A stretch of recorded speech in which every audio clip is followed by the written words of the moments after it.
Bonjour tout le monde, je vous retrouve un an après, pour ceux qui suivent. Donc j'avais acheté ce massicot donc, de la marque We Are Memory Keepers et j'avais beaucoup de questions à ce moment-là et je vois que je continue toujours d'avoir des questions sous ma première vidéo, dont je vous mettrai le lien dans la barre d'infos. À propos de ce que je fais avec ce massicot, mais surtout, est-ce que j'en suis toujours aussi contente? Alors, il s'avère que effectivement, j'avais prévu de vous faire une vidéo revue un an après, donc puisque ça va bientôt faire un an que je l'ai et que je m'en sers, et j'avais très envie en fait de revenir pour vous dire un petit peu si j'en suis effectivement toujours contente. Alors, globalement, je vais vous dire que oui, c'est un excellent investissement, lequel je ne regrette pas du tout d'ailleurs, mais alors pas du tout, puisque si vous avez suivi mon ancienne vidéo, j'avais un Fiskars, et un Fiskars qui ne coupait pas droit. Alors, mais ça me rendait folle, mais folle. Pour moi, quand c'est pas vraiment coupé droit, pour moi c'est du travail de gosse, quoi. Donc c'est-à-dire que c'est comme si vous aviez laissé votre enfant couper du papier à votre place. C'est voilà, ça décrédibilise. C'est dur à dire. Ça décrédibilise. J'y suis arrivée la première fois. Enfin bon, ça ôte tout le crédit de votre création, je trouve. Enfin personnellement, après faites bien ce que vous voulez. Moi je mais honnêtement moi je préfère vraiment quand tout est vraiment carré et voilà, c'est comme ça, c'est pas autrement. Donc en effet c'est vraiment un super outil et que je ne regrette pas d'avoir acheté. Donc on va de nouveau le regarder, mais alors très rapidement, c'est vraiment pour refaire un tout petit zoom dessus, donc parce qu'il est très grand et j'ai du mal à le faire rentrer en fait dans le champ de la caméra.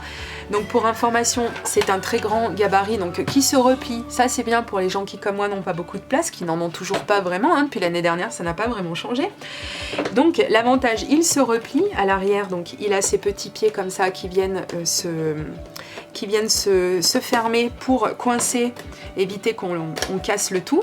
Et vous avez également le plioir qui est intégré, qui vous évite de le perdre. Voilà, donc ça c'est plutôt pas mal.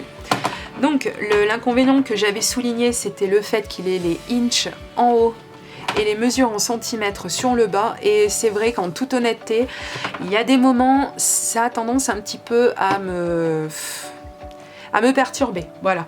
Mais globalement, il est tellement bien que j'arrive à passer par-dessus cet inconvénient-là. Et donc, ce que j'ai fait, tout simplement, puisque j'ai un cerveau, eh bien j'ai tout simplement pris mes mesures tout en bas en centimètres qui correspondent donc aux cartes 10 par 15, et je me suis mis deux petits repères ici qui correspondent aux 10 et aux 15 tout en bas sur les centimètres. Alors j'ai vu dans certaines vidéos américaines de personnes qui traçaient carrément un trait au milieu avec un stylo blanc indélébile. Moi j'ai pas envie, parce que je me dis que le jour où je vais vouloir le revendre, eh bien la personne elle sera pas forcée d'aimer les deux traits que j'aurais fait, et puis moi j'aime bien garder les choses telles que je les ai eues, donc voilà. Alors au niveau utilisation, donc toujours aussi bien, vraiment. Je vous avouerai que je ne m'en sers pas spécialement pour marquer, un petit peu hein, quand même, je reconnais, un petit peu, mais essentiellement je m'en sers pour couper.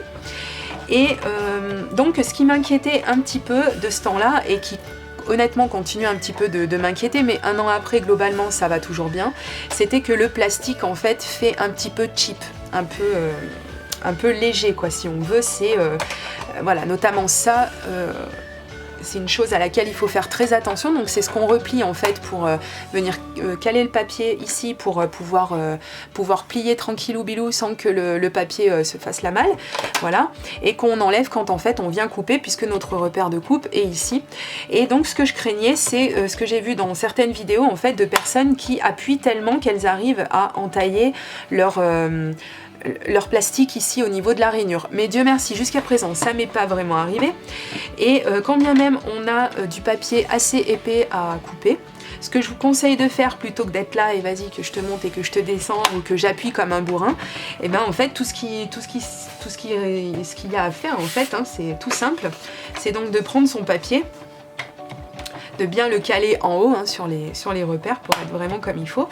On va passer une première fois, bon là en l'occurrence ça aura coupé correctement, mais vous voyez, d'ailleurs ça tombe très bien que ça fasse ça, je voulais aborder le sujet. Alors, ça arrive quand même assez régulièrement. Bon, ma lame, on va dire que ça fait un moment que je ne l'ai pas changé.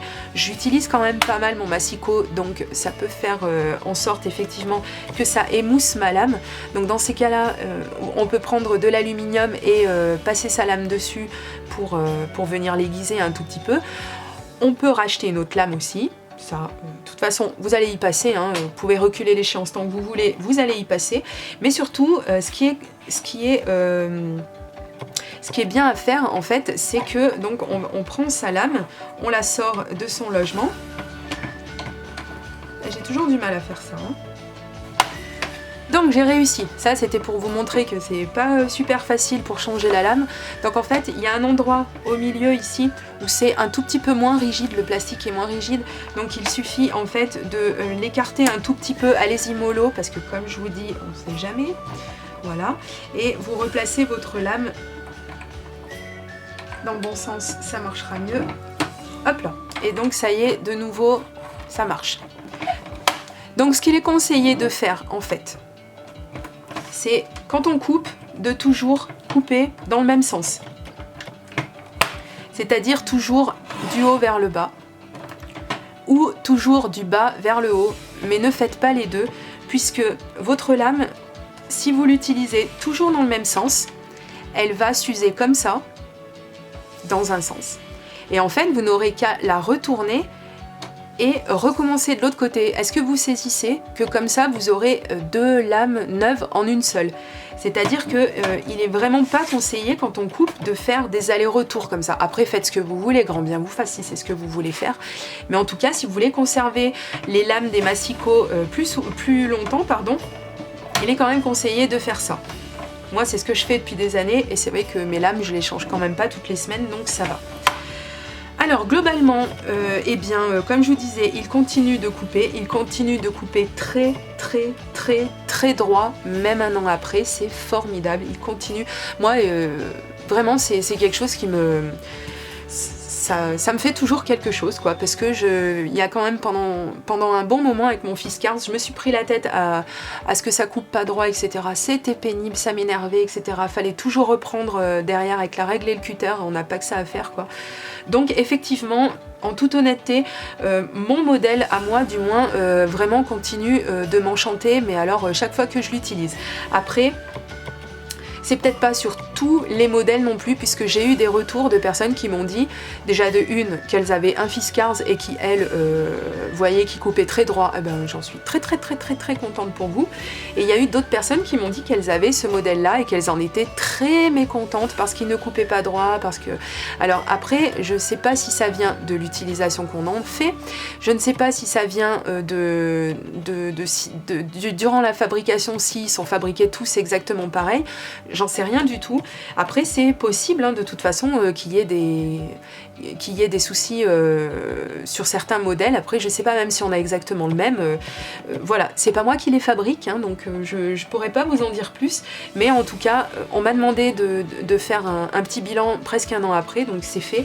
J'en suis toujours très contente. Après c'est vrai que je trouve quand même qu'il y a une sévère différence on va dire de qualité puisque j'ai eu le Fiskars pendant longtemps et c'est vrai qu'au niveau du toucher, c'est même pas ça mais enfin vous avez le Fiskars dans les mains, enfin je sais pas, moi je sentais vraiment la qualité, je sentais vraiment quelque chose de très solide et voilà, ça continue un petit peu de me déranger même si ça n'enlève absolument rien au fait qu'il soit très efficace. C'est vrai que je me demande dans le temps ce que ça va donner, alors on verra si je suis encore vivante l'année prochaine, je vous ferai une revue de nouveau dessus 2 ans après mon achat, si je l'ai toujours, et pour vous dire si effectivement il continue de bien fonctionner. Non, blague à part, c'est vrai que au niveau du ressenti, je suis moins contente que si j'avais un Fiskars ou une autre marque quoi, qui soit vraiment un massicot lourd. Voilà, ça c'est comme un téléphone portable. Moi j'aime bien quand c'est lourd, quand c'est mastoc, c'est massif, etc. Et il y a des personnes qui vont détester ça. Et là pour les massicots c'est pareil. Donc si vous voulez quelque chose d'assez assez léger, assez voilà, et ben c'est tout à fait ce qu'il vous faut. En plus il coupe très droit, donc ça n'enlève rien à son charme. et il est quand même assez abordable puisque son prix a, je crois, légèrement baissé si je me rappelle bien la dernière fois que je l'avais vu sur un site.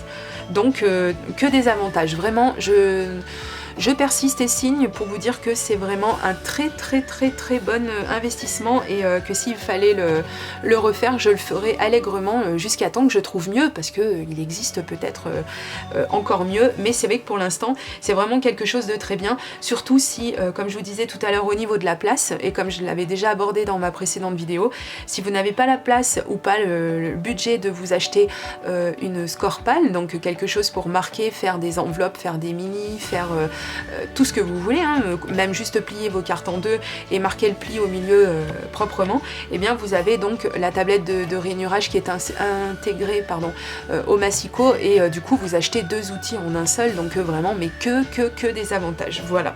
Bon, j'espère que j'ai été assez précis sur le sujet. Si vous avez d'autres questions, comme d'habitude, c'est là-bas dessous dans les commentaires et je me ferai un plaisir de vous répondre. Et je vous fais de gros bisous et je vous dis à très bientôt pour une prochaine vidéo. Gros bisous, bye bye.